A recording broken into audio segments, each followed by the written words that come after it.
দেশের প্রতিটি নাগরিকের রাজনৈতিক এবং অর্থনৈতিক ক্ষমতায়ন নিশ্চিত করার মাধ্যমে আমরা আমাদের দেশকে একটি শক্তিশালী ভিত্তির উপরে প্রতিষ্ঠিত করতে চাই, যাতে করে আর কোনো ফ্যাসিবাদ কিংবা তাদের তাবেদার অপশক্তি মানুষের স্বাধীনতা কেড়ে নিতে না পারে, কথা বলার অধিকার কেড়ে নিতে না পারে। আজ এই মঞ্চ থেকেও এরকম একটি কথা বলা হয়েছে যে যারা ধর্মীয় গুরু আপনারা আছেন প্রত্যেকটি ধর্মের, তারা স্বাধীনভাবে যাতে কথা বলতে পারেন সেই বিষয়ে আলোকপাত হয়েছে আজকে এখানে। আমি সবসময় বিভিন্ন সময় আমার বক্তব্যে একটি কথা বলার চেষ্টা করেছি। আমি একজন রাজনৈতিক কর্মী হিসেবে দৃঢ়ভাবে বিশ্বাস করি যে দেশের নাগরিকদেরকে যদি দুর্বল করে রাখা হয় তাহলে রাষ্ট্র কখনোই শক্তিশালী হতে পারে না। এবং সেই জন্যই আমাদের ইচ্ছা, আমাদের দর্শন, আমাদের পরিকল্পনা বাংলাদেশের নাগরিকদেরকে আমরা রাজনৈতিক এবং অর্থনৈতিকভাবে ধীরে ধীরে শক্তিশালীভাবে গড়ে তুলতে চাই, যদি আমরা রাষ্ট্রকে শক্তিশালী করতে চাই।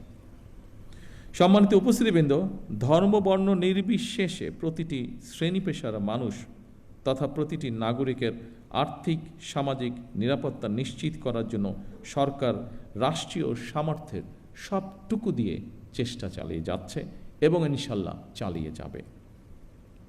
তবে নাগরিক হিসাবে আমাদের প্রত্যেকের রাষ্ট্র এবং সমাজের প্রতি কিছু দায়িত্ববোধ অবশ্যই রয়েছে, যা সম্পর্কে আপনারা কম বেশি সকলেই নিজেরাও ধারণা রয়েছে।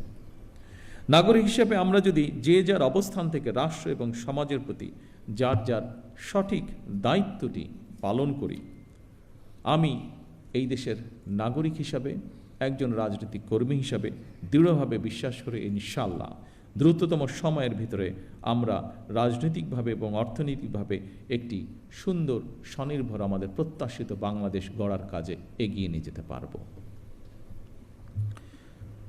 সম্মানিত ধর্মীয় নেতৃবৃন্দ, দুনিয়ার কল্যাণের পাশাপাশি আখিরাতের কল্যাণের জন্য প্রার্থনার কথা পবিত্র কোরআনে কারিমে উল্লেখ রয়েছে। ইহকালীন পরকালীন কল্যাণ বিষয়ক নির্দেশনা নিঃসন্দেহে অন্য ধর্মাবলম্বী ধর্মীয় বিধিবিধান অনুযায়ী নির্দেশিত রয়েছে। সুতরাং ধর্মীয় বিধিবিধানের আলোকেই আপনারা আপনাদের শিক্ষা, দীক্ষা ও যোগ্যতা এবং অভিজ্ঞতাকে কিভাবে আরও বেশি করে দেশ এবং জনগণের কল্যাণের প্রয়োগ করতে পারেন সেই চিন্তা এবং চেষ্টাও অব্যাহত রাখা অত্যন্ত জরুরি এই দেশের জন্য। অর্থনৈতিকভাবে সমৃদ্ধ রাষ্ট্র মানুষের জীবনে হয়তো আর্থিক স্বাচ্ছন্দ্য নিশ্চিত করে, কিন্তু ধৈর্য, সততা, কৃতজ্ঞতাবোধ, শ্রদ্ধা, আনুগত্য, সংহতি, সহনশীলতা, উদারতা, বন্ধুত্ব, বিনয়, দায় কিংবা দয়া, এই সমস্ত বৈশিষ্ট্যগুলো অর্জন ছাড়া একজন ব্যক্তি মানবিক গুণাবলী সম্পন্ন হয়ে উঠতে পারেন না।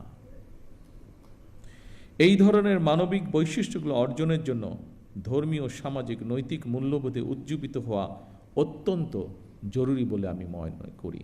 বিশেষ করে স্বৈরাচারের পতনের পর, বিতাড়িত হয়ে যাওয়ার পর এটি সমগ্র দেশে সকল শ্রেণী, সকল বয়সের মানুষের মধ্যে আরও বেশি প্রয়োজন। বিশেষ করে আগামী দিন যারা এই দেশকে নেতৃত্ব দেবে তাদের জন্য আরও বেশি প্রয়োজন। এই ধরনের মানবিক বৈশিষ্ট্যগুলো অর্জনের জন্য ধর্মীয়, রাজনৈতিক, সামাজিক, নৈতিক মূল্যবোধে উজ্জীবিত হওয়া অত্যন্ত জরুরি। রাষ্ট্র, সমাজ এবং প্রতিবেশ থেকে অর্জিত আচরণ থেকে মানুষ তার শুদ্ধ জীবন এবং সুস্থ চিন্তার মানসিক নির্দেশনা পায়। পবিত্র হাদিসে বলা হয়েছে, যার আমানতদারি নেই, যার কাছে নিরাপত্তা নেই, সে প্রকৃত ঈমানদার নয়। যার ওয়াদা ঠিক নেই, তার কোনো ধর্মও নেই।